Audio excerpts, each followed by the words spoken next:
Good morning and welcome to the NBA Daily for May 5th, 2026. I'm Dave DuFour here with Zena Keita. Coming up, the second round kicks off with an upset. The Wolves beat the Spurs, the Knicks blew out the Sixers, and we've got Hunter Patterson here to preview Pistons Cavs.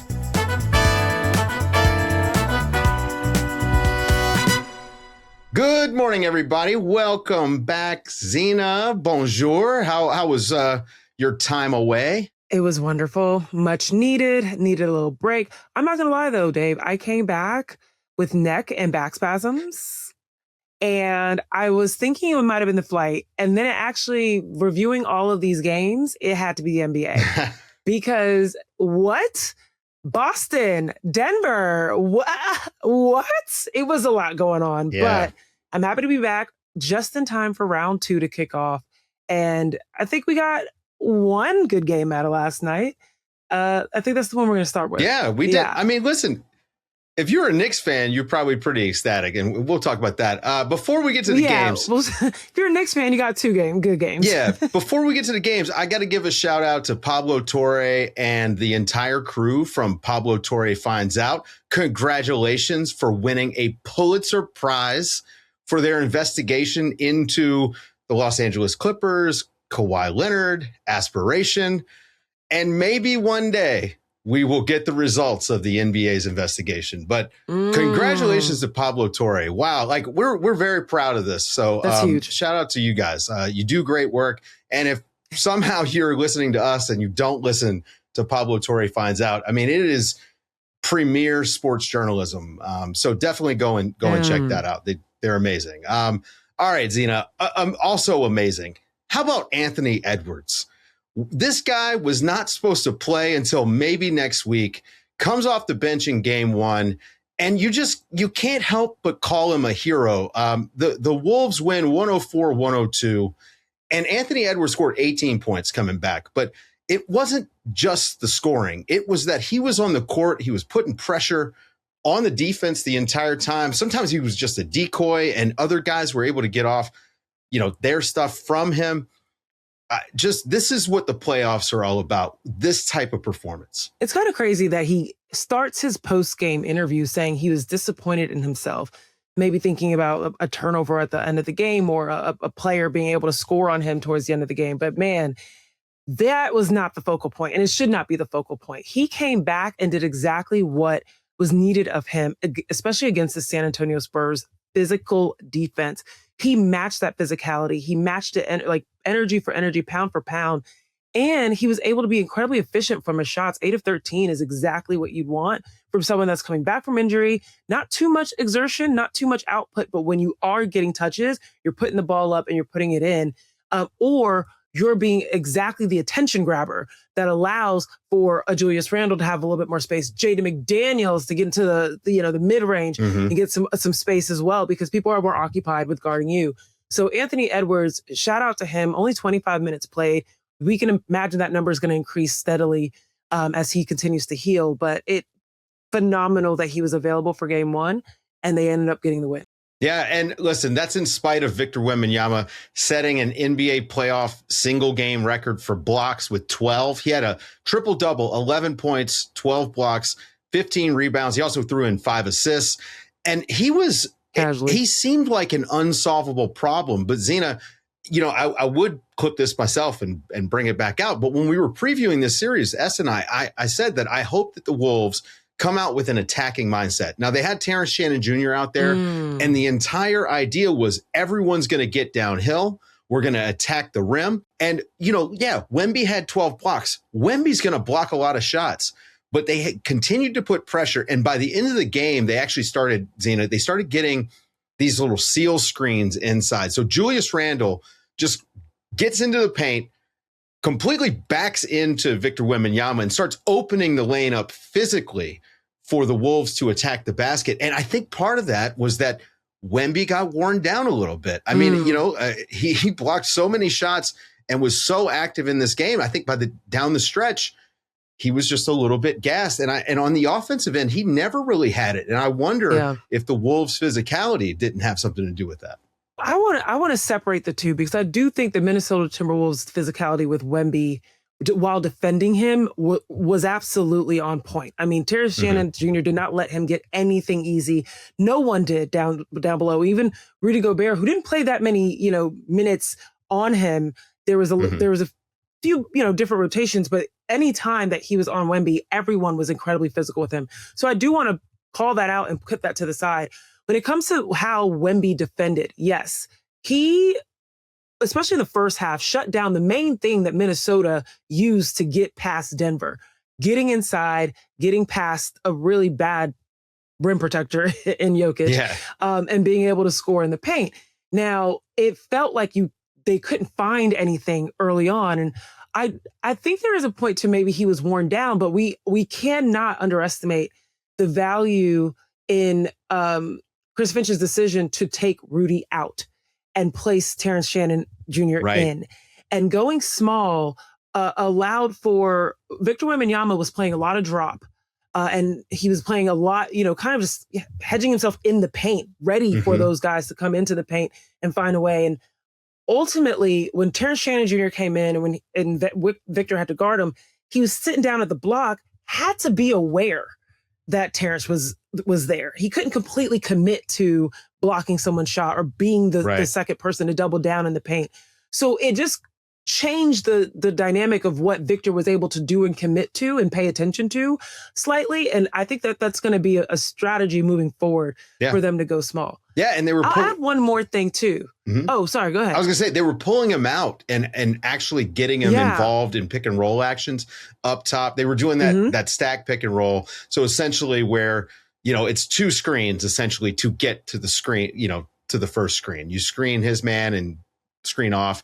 Anyway, they were able to do that, and they were keeping him out of the paint while Terrence Shannon Jr. is getting downhill, which was the key to the Wolves even, closing out that series against the Nuggets when they were down so many guards. So, sorry, continue your point. No, I wanted to go back to your point that you made about Julius Randle. I think Jaden McDaniels. I mean, I think we really do have to hit on Jaden McDaniels. Excellent. I mean, his offensive game is wild. He is such a playoff riser. I was looking at his stats from, over the years in the playoffs. He's averaging the most amount he's had in playoffs, 17 points per game. Had finished with 16 last night, but he's also averaging more shot attempts in the playoffs. And he does that consistently. He can be the second best scorer on this team when he wants to be. We saw, his handle when he gets inside the paint, and this is where I thought the Wolves finally figured it out a little bit in the second half. They got between their defender and Wemby and found a way to score in that gap. And I think that, you talk a little bit about backing Wemby down. There was just Anthony Edwards getting past his defender and pulling up before he got to Wemby. Jaden McDaniels finished one with an extended arm gather over Wemby. He had a turnaround pivot, nice jumper, where Wemby was in the background, but he was able to do that over Dylan Harper. There was a lot of great mid-range game happening for the Timberwolves towards the third and the fourth quarter that also kind of render Victor, I'm not going to say useless, let me not disrespect him, but it wasn't in the same regard that he was in the first half. Yeah, I think if you're looking for silver linings for the Spurs, you have to hope that you're not going to miss so many open shots. They were 10 of 36 from three. A lot of those were good looks, including, in my opinion, that look that they got at the end of the game. Julian Champagnie had a little rhythm dribble, which, you would have preferred he get it on a catch and shoot. My preference there would have been Dylan Harper actually taking it to the rack. That would have been a much better, better shot. But, it is what it is. I also think, Zena, this will be the worst De'Aaron Fox game in the series. 10 points. I was waiting for you to 6 turnovers. He was minus 13, and honestly, it felt like minus 40 at times. It didn't feel like he was on the same page as everyone else. He kind of blew a couple easy shots. And so that's, if I'm a Spurs fan, that's probably what I'm sitting with right now. Hey, we lost one. The Wolves have all this playoff experience, and I think it showed down the stretch of this game. They never panicked, even when they got down big to a team that's very good at front running. And I think that we saw the Spurs young guys panic a little bit. And the game started to get away from them down the stretch. They hit a big shot to make it 97-91. And that was about the time that I felt like they had actually caught their breath from getting punched in the chest by the Wolves. But, this is what the playoffs are all about. Sometimes you don't know until those lights are on you. Exactly. And, the De'Aaron Fox thing it's funny because he actually played exactly as he typically does, which is be fine until the fourth quarter. Right. And then, pop has, goose eggs in the first and second, and then 5 in the third, 8 in the fourth. Great. It's just not enough. You need way more output than that from De'Aaron Fox. Absolutely correct on that regard. And the Julian Champagnie thing, I know you and I talked about this offline. Julian Champagnie is 29% from three when he takes a dribble, when he pulls up. That's not the shot you want, in my opinion. Yeah. He is 39% when he's catching and shooting. So Dylan Harper, go to the basket like you were doing all game. Yeah. And doing incredibly well of getting in the seams, and then kick it out if you get stopped, if you have enough time. But I'd rather him go all the way up. They were doing a lot better on free throws, the Spurs were, than Timberwolves as well, which is another reason that they, were able to stay in this game all night long, despite Victor Wembanyama going 0 for 8 from 3 and De'Aaron Fox going 0 for 4 from 3. And the Spurs just in general getting beat. And I mean, it was just like a lot of different aspects of their game that just didn't show up for the Spurs, but they still were able to keep tight. So silver linings all around. De'Aaron Fox isn't going to be as bad. And you imagine Victor Wembanyama is going to find a shot, not go 5 for 17. Yeah. And they'll be able to get something out of the pace that they can set. I think the 8 3-pointers are a problem for Wemby. I think he plays better when he's not floating around the perimeter like that, looking for the 3. I think the 3 in rhythm is great for him, but, I don't want him hunting the 3 again. The Knicks and Sixers, game 1, Zena, 137-98, a 39-point blowout. And I just got to say, I feel bad for the Sixers. They looked tired. They looked exhausted. They just finished a 7-game series 2 days ago, excuse me. And feels like the short turnaround might have gotten them. Oh, also, though, this Knicks offense has kind of turned into a bit of a machine. They become the first team in NBA history to win 3 straight postseason games by at least 25 points. And that, the trick here is Karl Anthony Towns as the offensive hub. I really think it has just unlocked everyone instead of just Jalen Brunson. Karl Towns had 5 assists in the first half. Really, the second half just wasn't competitive, right? Barely, either team barely played their starters. Jalen Brunson wound up with 35, but he had 27 in the first half. And the story to me is the Mikal Bridges 17 points. He was 3 of 5 from 3. And I do think it's just he is operating much better with Cat on the wing being this facilitator. It just feels like the floor is opened up for him as well.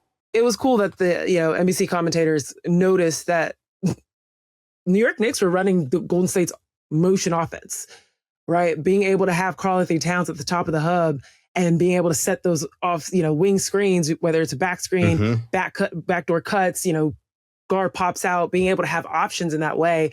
And I was like, there's a particular coach that's very familiar with that offense and how well it works, especially when you have weapons that can shoot outside and can be physical inside. And so it was perfectly executed for Karl Anthony Towns to showcase not only his ability to distribute, but then to show off this, this accolade, best shooting big in the NBA. He did a phenomenal job from, shooting at the top of the key. And just even if he wasn't making it, just being a threat in that regard. I like the fact that Karl Anthony Towns got into foul trouble early in this game. And you saw him early in this game also complaining about fouls, wanting to get calls. And it didn't take him out the game. Because that's been a concern throughout the regular season. We often talked about, even though Karl would always somehow end up getting his 20 and 10 or 20 and 11, it felt like if it was a hard 20, it felt as if it wasn't an impactful 20, right? Like it was a distracting 20. It was a 20 that disrupted the flow of what New York wanted to do.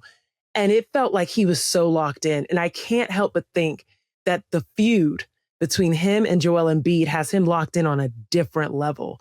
And it was fun to watch, just, regardless of what was going on in that first quarter with his early fouls. He came back in second quarter, and from there on, it was on like a Donkey Kong. Yeah. Look, not a lot of takeaways for the Sixers, to be honest with you. Again, they just came out flat from the jump. A really bad sign is that you had Karl Anthony Towns in foul trouble. You had Mitchell Robinson getting hacked, and so he had to go to the bench. And you had Huck Porty out there as the center. And for 3 minutes in the first half, you had no Karl Anthony Towns, no Mitchell Robinson, and the Knicks won those minutes by 10. That was the game. I mean, again, there was just a complete lack of energy. I do believe, you have to think if you're the Sixers that Joel Embiid is going to have a better game 2. Tyrese Maxey will have a better game 2. He, barely even got up any shots in this game. Paul George actually had a decent game for, again, as much as it was competitive, which it really wasn't for very long. So, after seeing one game here, Zena, do you feel like, is this series going to be as close as people thought coming into it, or can the Sixers turn this around? This is real. I really feel like the Sixers could do almost the exact same to New York in this next game. I don't know why I feel that way. We've seen New York have historically bad outings, even after playing really well. This streak, though, is something that I can't deny. They're on to something right now. They're clicking on all cylinders. But I feel like Philly was tired. They needed some rest, and they're going to come back and be better. And what they're also going to learn is you can't allow Jalen Brunson to chill on defense for an entire possession while Joel Embiid is going ISO against Mitchell Robinson or, trying to figure out what they want to do on offense, and then allow Jalen Brunson to have all of the energy in the world for the next possession on offense. They've got to find a way to occupy him on defense. And that means having a more active offense, not this ISO ball that's continuing to happen. I think that really was a result of them being tired and being like, what can we do? Let's just go to Joel because he's awesome and he can find a way to put a shot up or get a foul or whatever. They'll be more, I think, creative with their offense. And Tyrese Maxey did not have a good game. He wasn't involved in from the jump and from the first quarter. He wasn't involved. He goes 3 of 9 from the floor.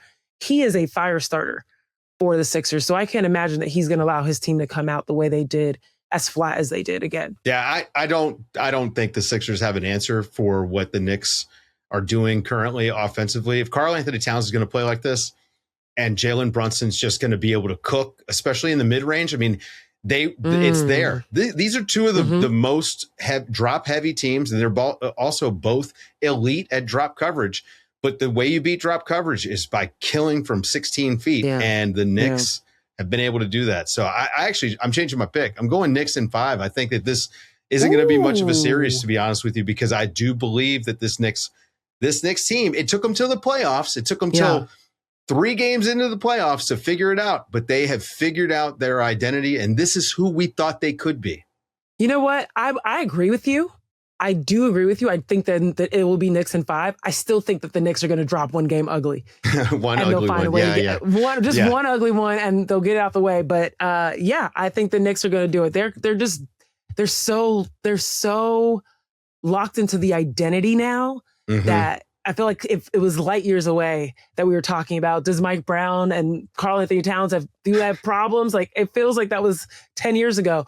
This is the Knicks version that everybody wants to see, and this is fun. Yeah. All right, guys, stick around after the break. Our Detroit Pistons beat writer Hunter Patterson's here to preview Pistons Cavs NBA playoffs round 2.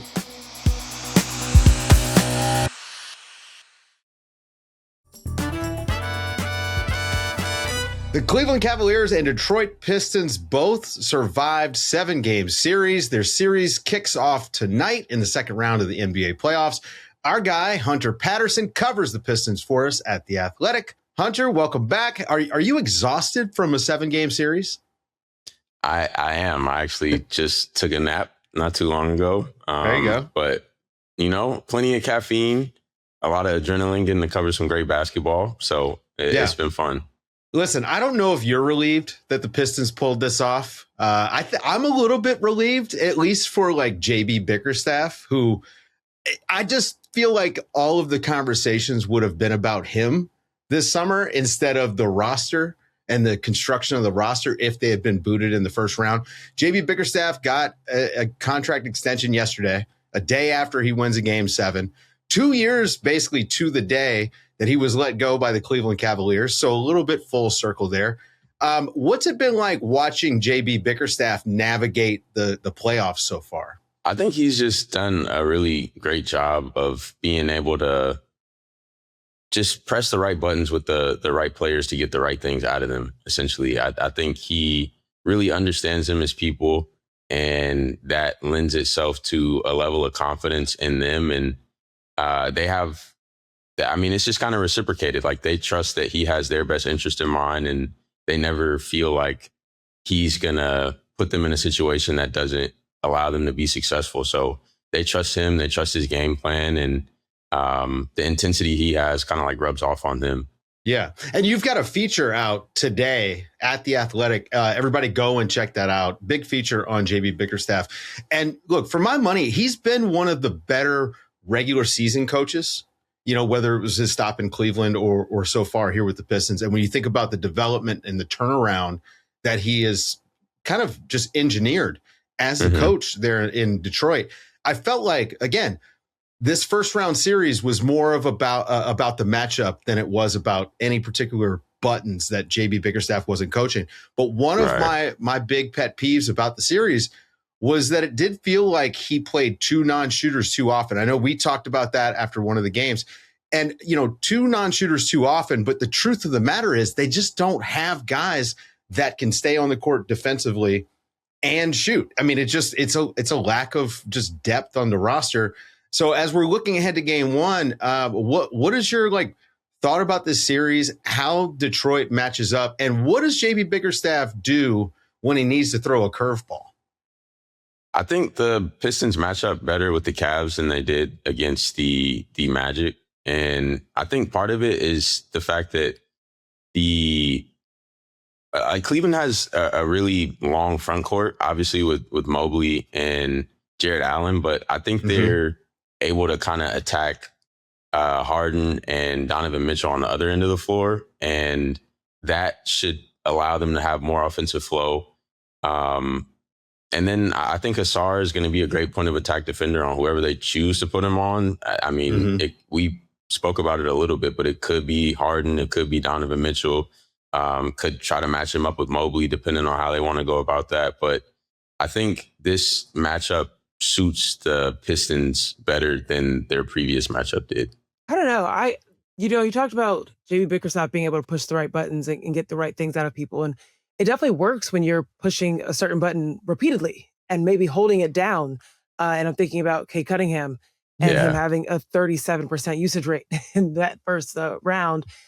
Then I think about what Cunningham did against the Cavs during the regular season. He only averaged, I think, 18.5 points per game against the Cavs. They studied him. They knew him very well to limit him. And now going into this matchup on the Cavs side, I can see 2 Donovan Mitchell games. Let me get a James Harden game. Let me get a Jared Allen game.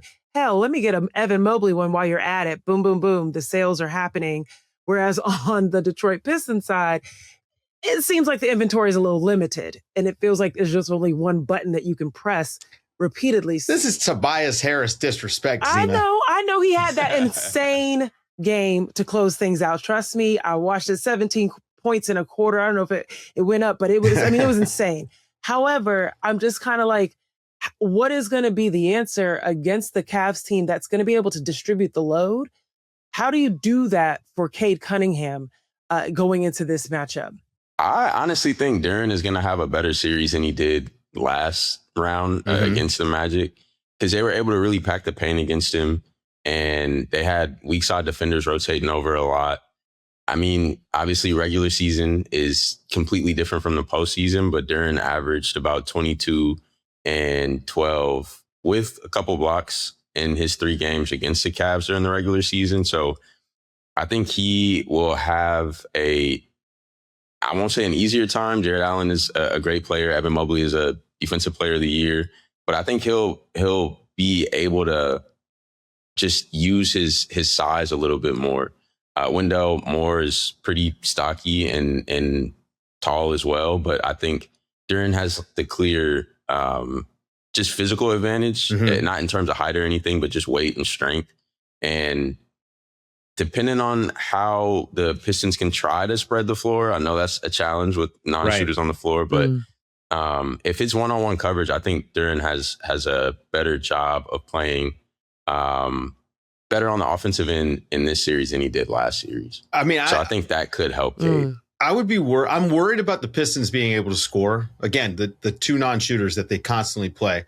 But after watching what the Raptors defense was able to do to Cleveland, the way it made them uncomfortable. I mean, Cleveland didn't break out until the second half of Game 7. They were tied with the Raptors, who are awful at offense. So it does give me a little bit of hope for the Pistons. When I'm looking at the offense for the Cavaliers, I think Evan Mobley is the key matchup that the Pistons are going to have to shut down. You've got one-on-one defenders. I think Cade and Ausar, they can at least match up with Mitchell and with James Harden. Those guys are great shot makers. So you're gonna have a game or two, like Zena said, you're gonna get a Mitchell game. You maybe get a Harden game. I don't know. You might get a bad Harden game, depending on the night.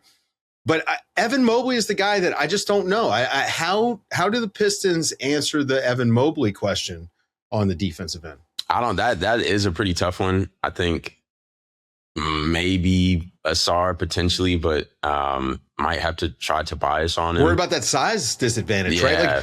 Like, Bickerstaff doesn't love to put Ausar on bigger guys. Like we didn't see him a ton on Paolo Banchero when he was cooking. Like Tobias Harris had a lot. I'm assuming it's going to be Tobias to start, maybe. Probably, I think so. Because, like you said too, I think Ausar is better when he can be kind of a free safety and roamer. So if he can rotate over and help onto Evan Mobley and guard one of the either Donovan Mitchell or Harden, I think that's probably where he's going to be utilized, at least to start the series. But yeah, I mean, Evan Mobley is going to be a problem. He has a wide range of skills offensively and can do a bunch of different things. So I think that'll be a challenge for him. I don't know. This feels like we're looking at all of Detroit's shortcomings here. They can't shoot the three well. There's not a lot of different, offensive weapons to be able to pull out in a battle. I want to talk about what you saw all season, because there's a reason they were number one in the East, right? There's a reason that they were able to take teams down. Thinking about what you witnessed in this team, especially when the going gets tough, which I think it will get tough against the Cavs team with the offensive weapons they have. What is really going to be the bread and butter for Detroit against the Cavs, rather than just the individual matchups? Maybe there is an X factor, and it can be a player, it can be a stat. I'm thinking, paint points, offensive rebounding, things like that. What is it that sticks out to you for all of us to keep an eye out for Detroit? I think points off turnovers, if they can try to speed the game up as much as possible. Obviously, in the postseason, you're not going to have as much up and down. It's going to be more focused on the half court. But if they can turn their defense into offense, that'll be one advantage for sure. Not allowing second chance points, which was a problem in their last series.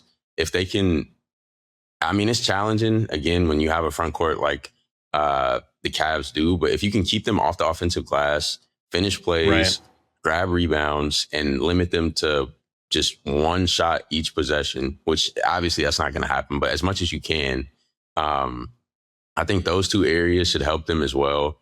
And Ausar is always going to be the X factor in pretty much every series to me. He's their floor raiser. I think he is someone who can have a 5-point game, but he can be the second most impactful person on the Pistons outside of Cade, just because he had, they went 7 games, so it lends itself to more opportunities, obviously, but he had 16 blocks, 16 steals, more than anyone in that first round. So I think he just wreaks havoc defensively, and he creates offense by how well he plays defense. Hit the same number of blocks in the first round as Wemby. Insane. And obviously... now, second round, though, Wemby, I mean, I don't know if you saw, Wemby had 12 blocks. So, he's now taking a lead over Ausar. But, okay, so let's make some picks, guys. I don't want to... Let's not play here. It's the playoffs. Let's make some picks. This is a tough series to pick because you could argue Cavs or Pistons in 5. You could argue either team in 6, and you can argue a 7-game series to me, because I think every single night we do not know what to expect. If the first round is any indication, right? I don't know which of these teams is showing up night to night. That's fascinating to me. Hunter, you're a writer. Come on, you cover the Pistons. We're going to put you on the spot. Yeah. Pick the series. Let's do it. I try to be as objective as possible. I never want to be Mr. Homer. So that said, though, I am going with the Pistons in 7. And I think sometimes like picking a team in 7 could kind of be a cop-out a little bit. So half of me wants to say 6, but I think the Cavs are too well-constructed of a team. I think Dennis Schroeder is coming into the series with something to prove, because he was with the Pistons last year and feels like he has maybe like inside intel on them. But I think it'll go 6 or 7 games, but because the Cavs are so good and played the Pistons so well in the regular season, I'm going to say Pistons in 7. Zena, who you got? I'm going to go Cavs in 7. And the only reason I'm doing that, I know. And the only reason I'm doing that is because we cannot deny that if Franz Wagner doesn't get hurt in that 4th game, Detroit may not have been in a position to even play the Cavs. So that's real.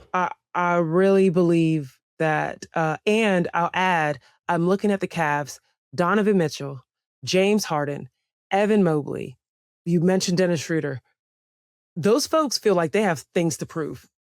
They feel like I think Detroit as a team has a do or die mentality, the way that they dog games out and they dog their opponents out. But I think that each one of those players individually and collectively feel like they have a point to prove when it comes to playoff rising and being able to find success in the postseason.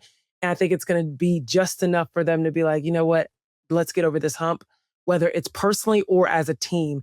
That's just enough ammo for them to do it. So I think it's going to be Cavs in 7. I like that. That's not a bad take. I'm going to go the other way. I'm going with Hunter. I'm going Pistons in 7.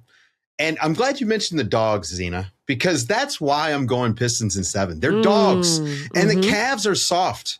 They have been soft. I think that when you're playing 2 bigs the way that they have, the way that we've watched them get worked, including against Toronto that didn't really have functional bigs, they made Jakob Poeltl look pretty good for a few games in that series. And that says a lot, because when that contract extension kicks in this summer, we're going to have to be doing phone calls with S to talk him through it. I mean, it's that bad of a deal. So yeah, I'm going Pistons in 7. I just think that they are the tougher team. And sometimes in the playoffs, it really matters. I mean, look, we saw this Minnesota last night with the Spurs. A lot of that win came from playoff experience and toughness.